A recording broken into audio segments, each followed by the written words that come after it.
বিজেপির ব্রিগেডে হিন্দুত্ব বাঙালি আবেগে শান। দক্ষিণেশ্বর মন্দিরের আদলে মোদির ব্রিগেড মঞ্চ। আজ ব্রিগেডে নরেন্দ্র মোদির সভা, আর মঞ্চের দুপাশে তুলে ধরা হবে বাংলার ঐতিহ্য সংস্কৃতি। টেরাকোটা পট্টসহ মঞ্চে বাংলার শিল্পকর্মের ছোঁয়া। ভোটের বাংলায় আজ ব্রিগেডে নরেন্দ্র মোদি হিন্দুত্ব বাঙালি আবেগে শান পদ্মে। দক্ষিণেশ্বর মন্দিরের আদলেই তৈরি হচ্ছে মঞ্চ, তুলে ধরা হচ্ছে বাংলার ঐতিহ্য এবং সংস্কৃতিকে। কৌশলে বাঙালি আবেগে এবং হিন্দু ভাবাবেগে উস্কে দেওয়ার চেষ্টা।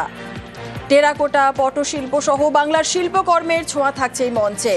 শেষ মুহূর্তের প্রস্তুতি কোন জায়গায় জানবো। আমাদের সঙ্গে রয়েছেন আমাদের প্রতিনিধি সুস্মিতা। সরাসরি চলে যাব সুস্মিতার কাছে।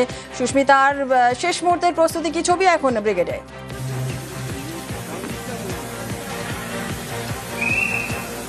দেখো, শেষ মুহূর্তের প্রস্তুতি ইতিমধ্যেই সারা। প্রধানমন্ত্রী নরেন্দ্র মোদী তিনি আজ ব্রিগেড সমাবেশে তিনি বক্তব্য রাখবেন এবং বেলা 2:30 নাগাদ তার এই ব্রিগেড সমাবেশ মঞ্চে, রাজনৈতিক মঞ্চে তার আসার কথা রয়েছে। সেখানেই সাধারণ মানুষের উদ্দেশ্যে, বিজেপি কর্মী সমর্থকদের উদ্দেশ্যে তিনি আজ বার্তা দেবেন।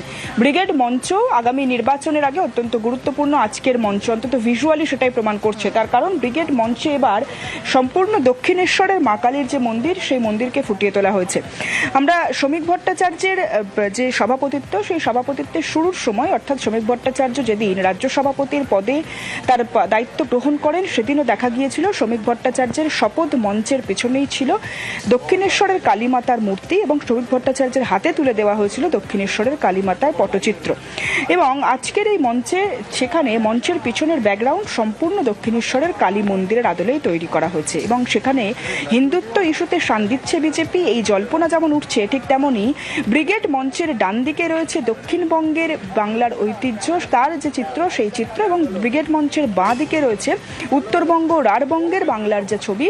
অর্থাৎ উত্তরবঙ্গ এবং রাঢ়বঙ্গ বলতে এক কথায় বাংলাকে যেভাবে দেখা যায়, বিষ্ণুপুরের টেরাকোটা থেকে আরম্ভ করে মন্দির, সেই সমস্তটাই তুলে ধরা হয়েছে। এবং আজকের ব্রিগেড মঞ্চ থেকে রাজনৈতিক সমাবেশ অত্যন্ত গুরুত্বপূর্ণ। তার কারণ 2019-এর লোকসভা নির্বাচনে আমরা দেখেছিলাম নরেন্দ্র মোদী প্রধানমন্ত্রী, তিনি এই ব্রিগেড সমাবেশে তিনি জনসভা করেছিলেন। 2021-এর বিধানসভা নির্বাচনেও আমরা দেখেছি যে তিনি এই ব্রিগেড সমাবেশে জনসভা করে গিয়েছে। 2024-এর বিধানসভা নির্বাচনের আগে আজ সেই ব্রিগেড প্যারেড গ্রাউন্ডেই মোদির পরিবর্তন সংকল্প সভা হতে চলেছে। এবং আমরা এর আগের 6টি পরিবর্তন সংকল্প সভার দিকে নজর দিলে দেখা যাবে নরেন্দ্র মোদী তিনি বর্ধমান দুর্গাপুর থেকে প্রথম সভার শুরুতেই বলেছিলেন জয় মা কালী, এবং আজও সেই একই রকম ছবির আদলেই তুলে ধরা হয়েছে। আজকে প্রধানমন্ত্রী নরেন্দ্র মোদীর কর্মসূচিটি কি কি রয়েছে?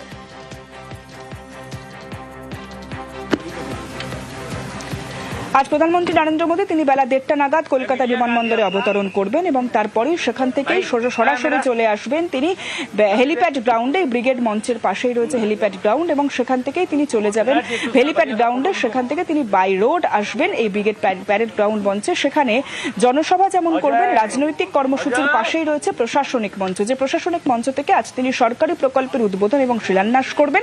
তারপরেই 2:30 নাগাদ চলে আসবেন এই জনসভা, রাজনৈতিক জনসভার মঞ্চে। সেখানে তিনি সাধারণ মানুষের উদ্দেশ্যে বার্তা দেবেন। তারপরে তিনি বেলা 4:30 নাগাদ দিল্লির উদ্দেশ্যে রওনা দেবেন। এমনটাই আজকের সূচি অনুযায়ী অন্তত রয়েছে। একেবারে অনেক ধন্যবাদ সুস্মিতা। আর নরেন্দ্র মোদীর ব্রিগেডে যোগ দিতে আজ জেলা থেকে কলকাতার উদ্দেশ্যে আসছেন বিভিন্ন